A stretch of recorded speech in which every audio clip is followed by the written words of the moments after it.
I don't know that they can wait until the deadline. Well, you can't wait until the deadline. And I mean, you can, but here's the thing.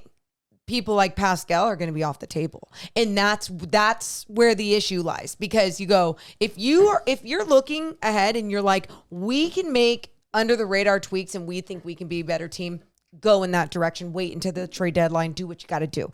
But if you are inside that organization and you cannot be a better team without a major tweak, then make the major tweak. Doesn't matter. I mean, does matter what it takes, but make it happen. I think Siakam is gettable for the Sacramento Kings. Okay. The question is, how concerned are they about making the trade without knowing that he'll resign with them? Now, with that said, if they were to trade for Siakam, they could pay him more than any other team. Would Siakam go, you know what, I don't care about getting paid a lot more money and just go test free agency? Or would he go, oh, this isn't too bad? It goes back to what I was talking to you last podcast about. Yeah. I think there is maybe a perspective from Sacramento that they should think about. It's, all right, we get him in our building, even if he's questioning what we're about because we're Sacramento and we have not been good for more than 1 year.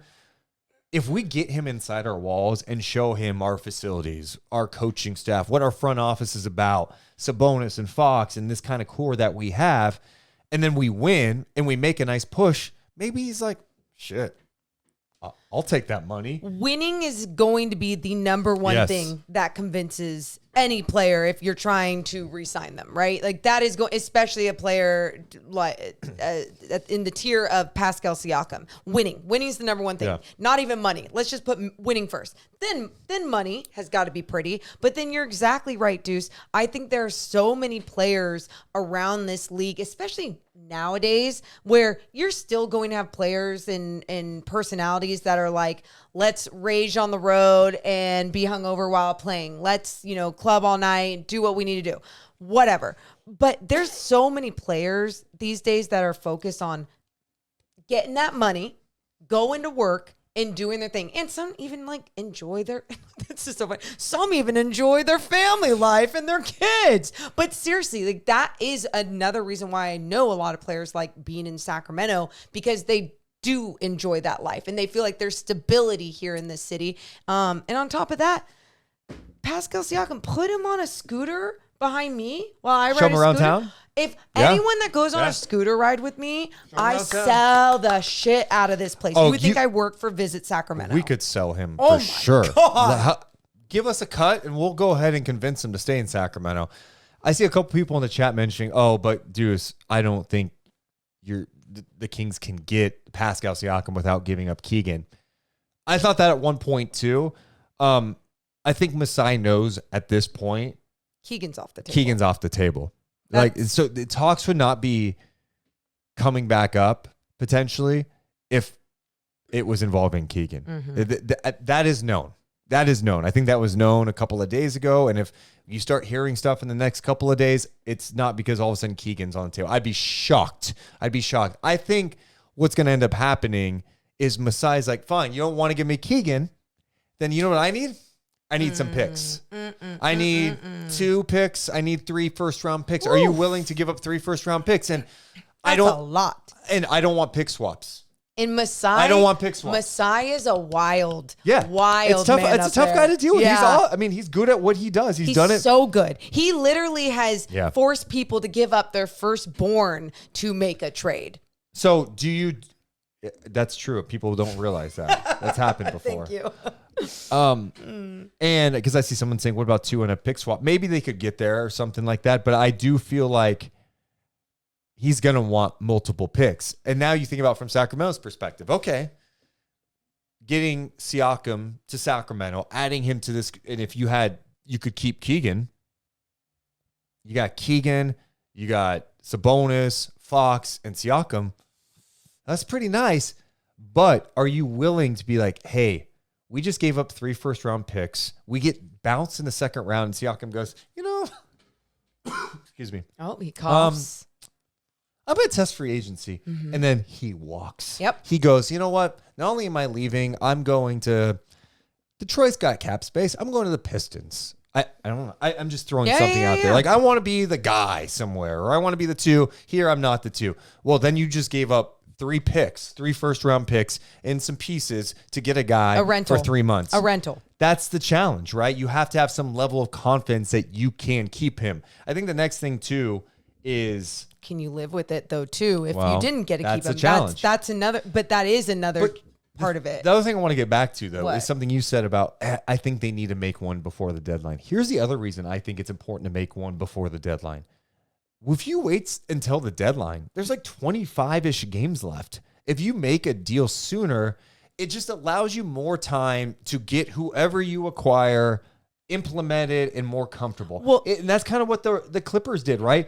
They didn't wait till the deadline to trade for James Harden. They did it like early to get him in the fold, and they went through the shit time. They went through a tough time, and now, what do you know? It's clicking a bit for them. And what if they also traded enough away where they had to, and then there was more cap space, right? And then there was other moves and tweaks, that little ones, the under the radar ones that we're talking about, what that could be made after a trade like that is made. And you're exactly right. Being implemented and working out all the tweaks, playing some crappy basketball together, and then figuring it out is definitely something you want to do before it's too late.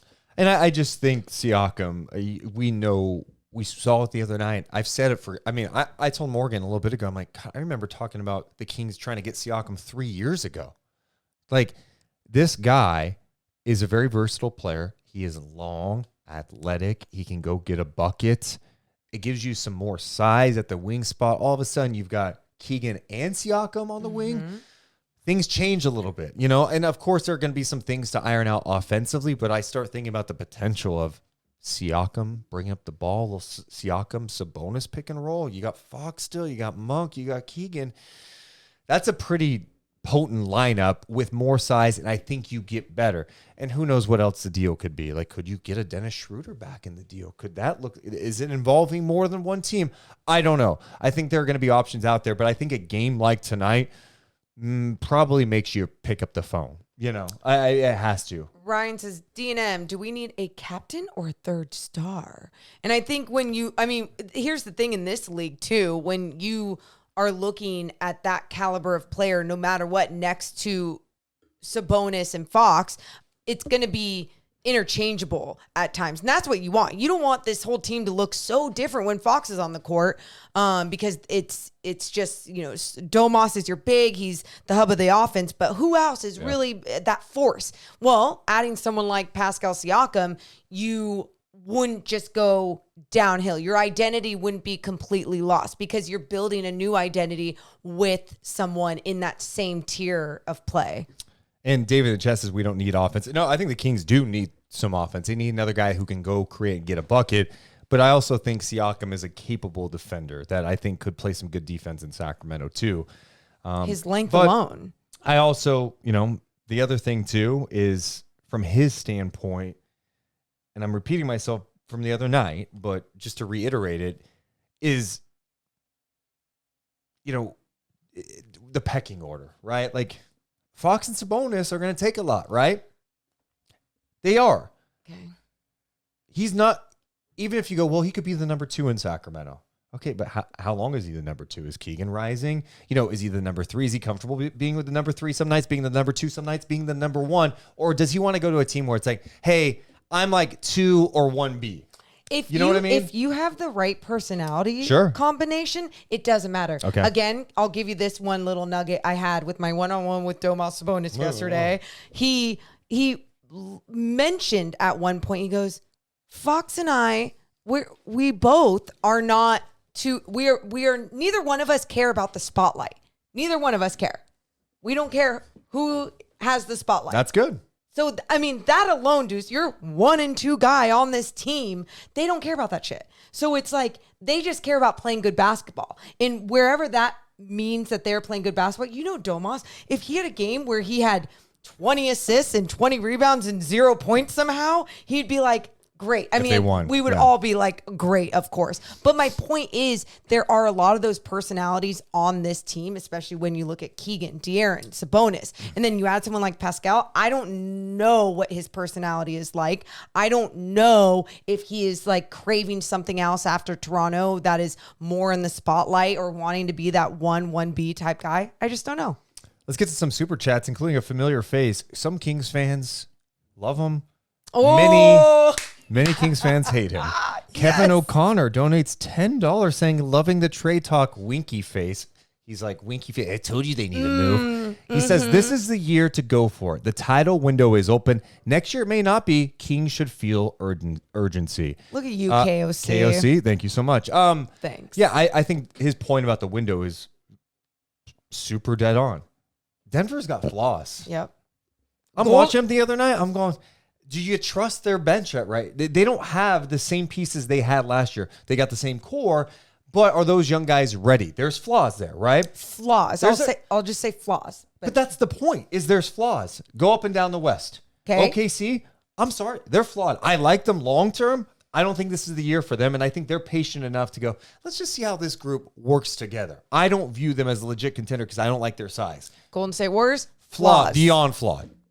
You got Steph Curry. Warriors have the Kings Flawed. number. Flawed. Okay. Minnesota. They're looking pretty solid. They're looking really solid right now. I don't completely trust it yet, but it's hard to deny that they defend. Ant's a problem. Gobert has been playing incredible defense. He looks spectacular this year. The cat dynamic's always weird, but they've got depth. They got size. They defend. Okay. The Pelicans. Flawed. Zion's the biggest flaw. They're flawed, but against the Kings. I'm not talking, but it doesn't, you may not have to play I get them. it. You're just talking about in the West. I get it. Usually there's a team you go like, dude, there's like two teams that for sure they are the, okay, flawed. Dallas, come on. Dallas not even in the picture for me. Flaws galore. The Clippers, okay. I mean, they've been playing some pretty good basketball. I think partly with the Clippers, you're going track record a bit. Like, do you trust it? They're playing well right now. Do you trust Kawhi staying healthy? Do you trust that Harden's going to show up when it counts? Do you trust all that? Paul George, right? Yeah. Do you trust it? Okay, that's it. You don't trust the Suns. I know you don't trust the Lakers. We just named all the true people, the true teams in the West. There is a window. Weird things happen. Things break right. You can, with the right move, be in that contender category in the Western Conference. This is a year where you can do it. Yeah. Yeah. It is. It is. But I love that we are saying that after a game where the Kings looked more than, it doesn't look like one player is going to fix the flaws. Yeah, but you know what, though? You say that when one player makes a defensive mistake out there on the floor for the Sacramento Kings, it messes everything up. Sure. One player that gets targeted or two players, that changes everything. So yes, I do think one player can shift things, especially when you're talking about someone as dynamic as Pascal Siakam. Well, and even I look at the way that the Pelicans were blowing up the DHOs tonight, and I go, okay, you add someone like Pascal Siakam, that automatically right there, Mike Brown's not having to run a whole bunch of DHOs. You still can, and you can try different things, different actions out of the pick and roll. You can do